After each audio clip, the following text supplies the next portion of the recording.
بسم اللہ الرحمن الرحیم۔ السلام علیکم۔ دیکھتی آنکھوں سنتے کانوں کو انل چینل پہ خوش آمدید۔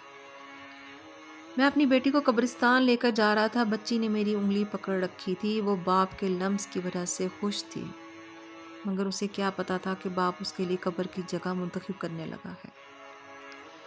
جی، زمانہ جاہلیت میں لوگ اپنی معصوم بچیوں کو سامنے بٹھا کر قبر کھودتے تھے، پھر اس بچی کے ہاتھ میں گڑیا دے کر، اسے مٹھائی کا ٹکڑا تھما کر، اسے نیلے پیلے سرخ رنگ کے کپڑے دے کر اس قبر میں بٹھا دیتے تھے۔ بچی اسے کھیل سمجھتی تھی۔ وہ قبر میں کپڑوں، مٹھائی کے ٹکڑوں اور گڑیوں کے ساتھ کھیلنے لگتی تھی۔ پھر یہ لوگ اچانک اس کھیلتی، مسکراتی اور کھلکھلاتی بچی پر ریت اور مٹی ڈالنے لگتے تھے۔ بچی شروع میں اسے بھی کھیل ہی سمجھتی تھی، لیکن جب ریت اس کی گردن تک پہنچ جاتی تو وہ گھبرا کر اپنے والد، اپنی ماں کو واضح دینے لگتی تھی، لیکن ظالم والد مٹی ڈالنے کی رفتار میں اضافہ کر دیتا تھا۔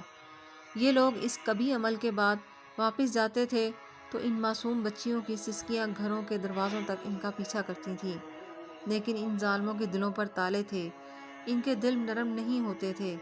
بعض ایسے لوگ بھی تھے جن سے اسلام قبول کرنے سے پہلے ماضی میں ایسی غلطی ہوئی تھی۔ ایک نے واقعہ سنایا، میں اپنی بیٹی کو قبرستان لے کے جا رہا تھا۔ بچی نے میری انگلی پکڑ رکھی تھی۔ وہ باپ کے لمس کی وجہ سے خوش تھی۔ وہ سارا راستہ اپنی توتلی زبان میں مجھ سے باتیں کرتی رہی، مجھ سے فرمائشیں بھی کرتی رہی، اور میں سارے راستہ اس سے اور اس کی فرمائشوں کو بہلاتا رہا۔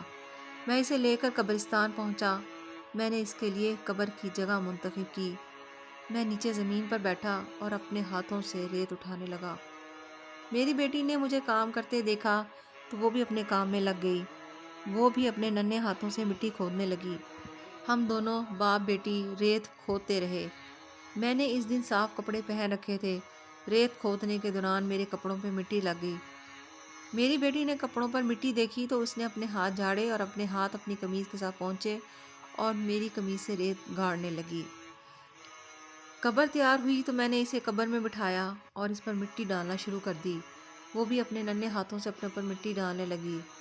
وہ مٹی ڈالتی جاتی تھی اور کہکا لگاتی جاتی تھی اور مجھ سے فرمائشیں کرتی جاتی تھی، لیکن میں دل ہی دل میں اپنے جھوٹے خداؤں سے دعائیں کرتا رہا کہ تم میری بیٹی کی قربانی قبول کر لو اور مجھے اگلے سال بیٹا دے دو۔ میں دعا کرتا رہا اور بیٹی ریت میں دفن ہوتی رہی۔ میں نے آخر میں جب اس کے سر پر مٹی ڈالنا شروع کی تو اس نے خوفزدہ نظروں سے میری طرف دیکھا اور مجھ سے توتلے زبان میں پوچھا، ابا، آپ پر میری جان قربان، آپ مجھے ریت میں کیوں دفن کر رہے ہیں؟ میں نے اپنے دل کو پتھر بنا لیا اور دونوں ہاتھوں سے تیزی سے قبر پر ریت پھینکنے لگا۔ میری بیٹی روتی رہی، چیختی رہی، دہائیاں دیتی رہی، لیکن میں نے اسے ریت میں زندہ دفن کر دیا۔ یہ وہ نقطہ تھا جہاں رحمت للعالمین صلی اللہ علیہ وآلہ وسلم کا ضبط بھی جواب دے گیا۔ آپ صلی اللہ علیہ وآلہ وسلم کی ہچکیاں بندھ گئیں، داڑھی مبارک آنسوؤں سے تر ہو گئی اور آواز حلق مبارک میں گولا بن کر پھنسنے لگی۔ وہ شخص دھاڑے مار مار کر رو رہا تھا اور رحمت للعالمین صلی اللہ علیہ وآلہ وسلم ہچکیاں لے رہے تھے۔ اس نے اللہ کے رسول صلی اللہ علیہ وآلہ وسلم سے پوچھا، یا رسول اللہ صلی اللہ علیہ وآلہ وسلم، کیا میرا یہ گناہ بھی معاف ہو جائے گا؟ رحمت للعالمین صلی اللہ علیہ وآلہ وسلم کی آنکھوں سے اشکوں کی نہریں بہہ رہی تھیں۔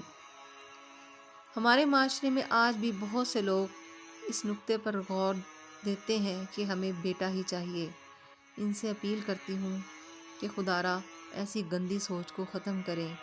دیکھا جائے تو تقریباً لڑکیاں ہی ہوتی ہیں جو ماں باپ کی اصل قدر کرتی ہیں۔ جزاک اللہ۔ ویڈیو پسند آئے تو لائک کرنا اور چینل کو سبسکرائب کرنا مت بھولیے گا۔ جزاک اللہ۔